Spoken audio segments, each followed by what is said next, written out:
Laudetur Jesus Christus. Vatican and World News.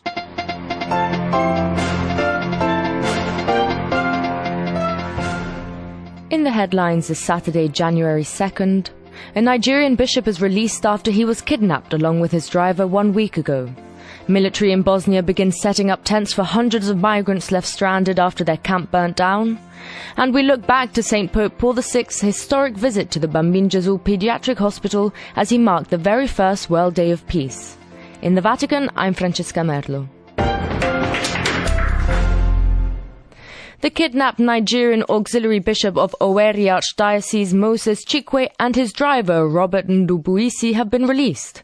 Father Paul has the rest of the story. According to a statement of the Nigerian Archdiocese of Owerri made available to Vatican News, Bishop Moses Chikwe and his driver Robert Ndubuisi were released on the evening of the New Year's Day at 10 p.m. With gratitude to God, I hereby inform all Christ's faithful and people of goodwill everywhere that at 10 p.m. on 1st January 2021, His Lordship Most Reverend Moses Chikwe and Mr. Ndubuisi Robert, his driver, who were abducted in the evening of the Sunday 27th December 2020, were finally released.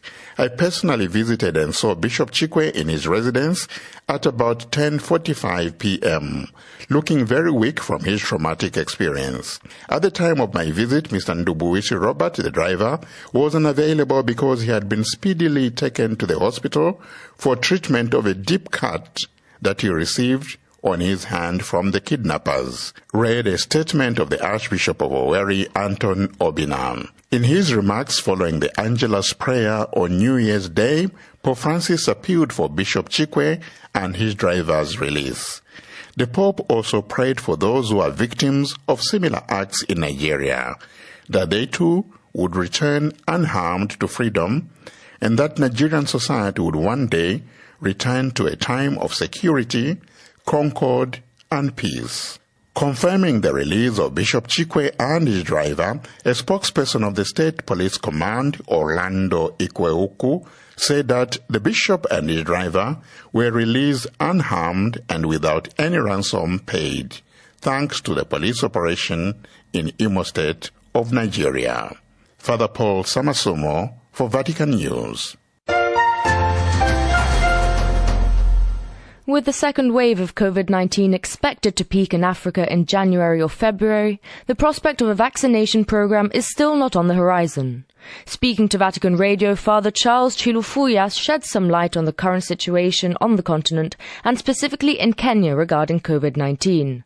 Father Chilufuya is the coordinator of the Africa Task Force of the Vatican COVID-19 Commission and the director of the Justice and Ecology Office of the Jesuit Conference of Africa and Madagascar.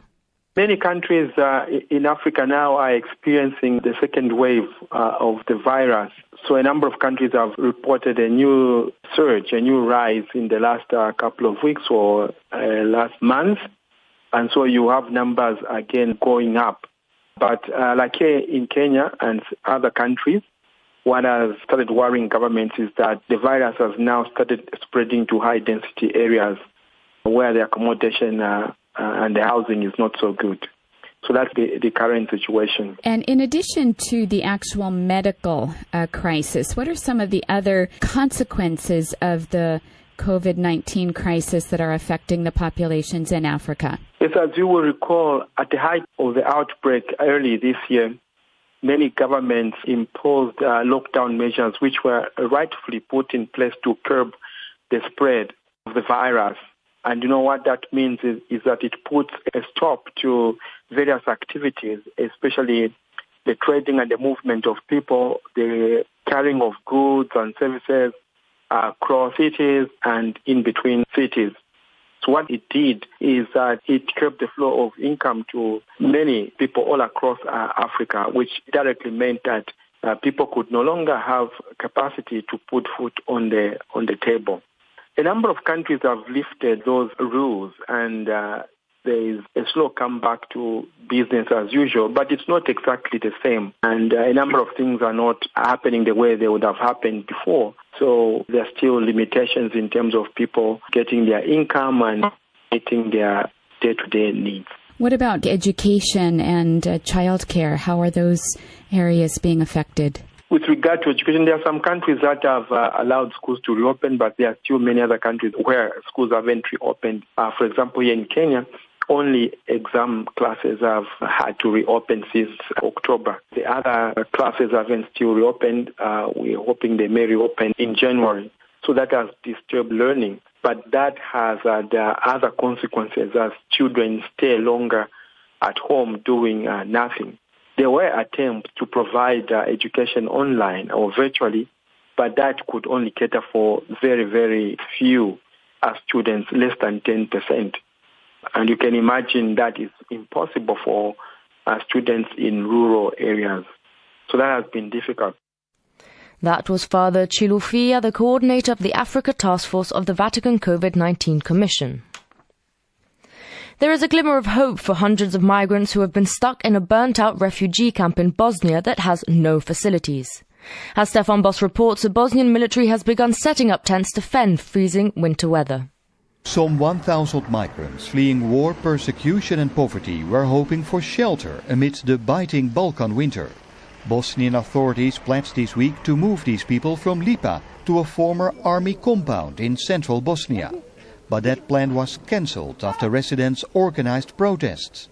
Desperate people, many from Afghanistan, Bangladesh and Pakistan, spent 24 hours in a convoy of buses waiting to move. But they ended up back here in the burnt-out Lipa refugee camp near Croatia, explains this man. Someone came in here, for example, police and the IM, say for you will be good to Sarajevo or to another camp. And after that we go on there was bus and every bus was 55 person. And after that they say you are not good to in Sarajevo or another camp, you must go to back in Lipa. For the past 2 nights they have lit fires to warm up at the muddy campsite. And on Friday they held a brief protest against the horrendous circumstances. 8 groups say hundreds have rejected food and held up banners calling for international help. The Bosnian army has now arrived. Some 150 soldiers put up tents for the refugees run by the International Organization for Migration. Bosnia, which seeks membership of the European Union, was condemned by EU officials for abandoning these people without necessary facilities, such as running water or toilets. Authorities say, however, that Bosnia has struggled with the influx of thousands of people fleeing war and poverty in their countries in the Middle East, Africa and Asia. Migrants mostly flock to Bosnia's northwestern corner, which borders European Union member Croatia, from where they hope to move towards wealthier and more welcoming EU nations. But many have reported violent pushbacks by Croatian border forces as well as hostility from Bosnian residents. And as they face an uncertain future, frustration grows at the start of a new year. For Vatican News, I am Stefan Bos, reporting. An Afghan journalist has been killed by unidentified gunmen in western Afghanistan. Nathan Morley reports.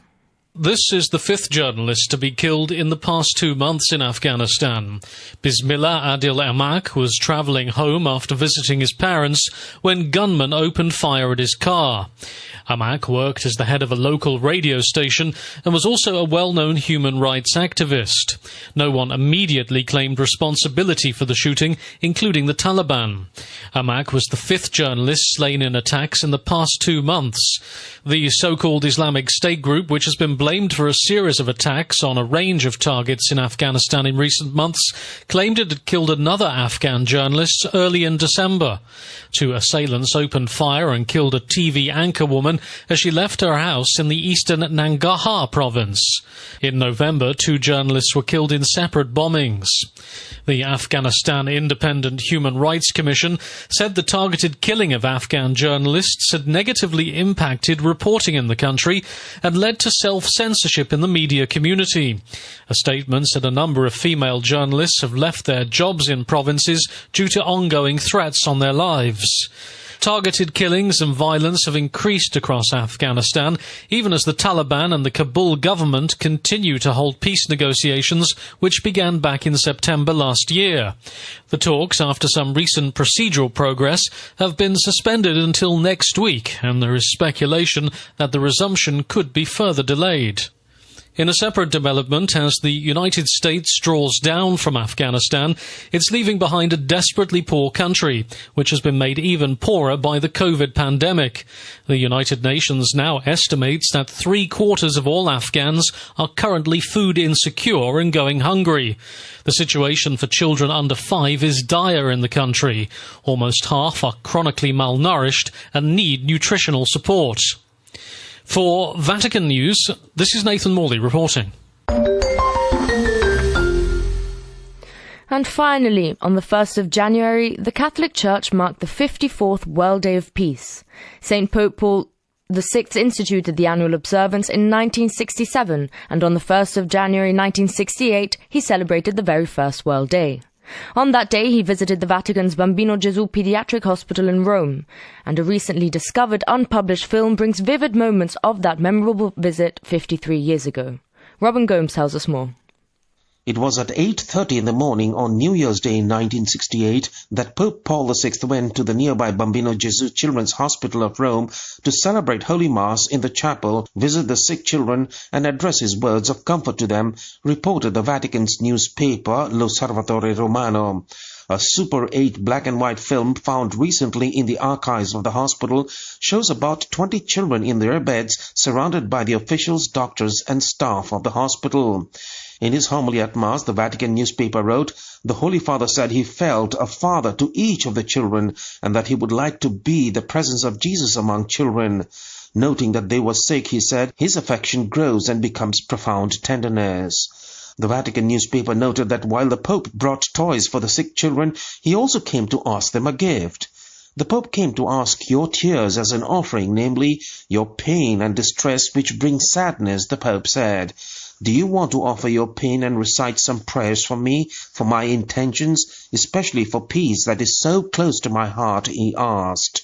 Pope Paul VI explained to the children that if they are suffering, there are many others like them who are even more unhappy, such as those who live in war-torn regions and are often left alone, deprived of help and assistance, and perhaps even injured or sick. Will I be right if I say the children of Bambino Gesù offer their pains, sufferings, and prayers for the great cause of peace? The Pope asked. The prayer of children, he explained, will surely move the heart of God and hasten this gift. This is because the voice of the sick little ones reflects the power of the innocent pain of Jesus, which saves us, Pope Paul VI said. I am Robin Gomes.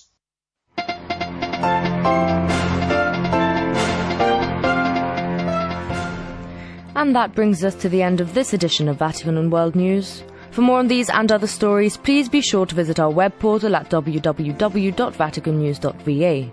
You can also like our Facebook page and follow us on Twitter. Many thanks go to Joe Mauriello in studio. In the Vatican, I'm Francesca Merlo.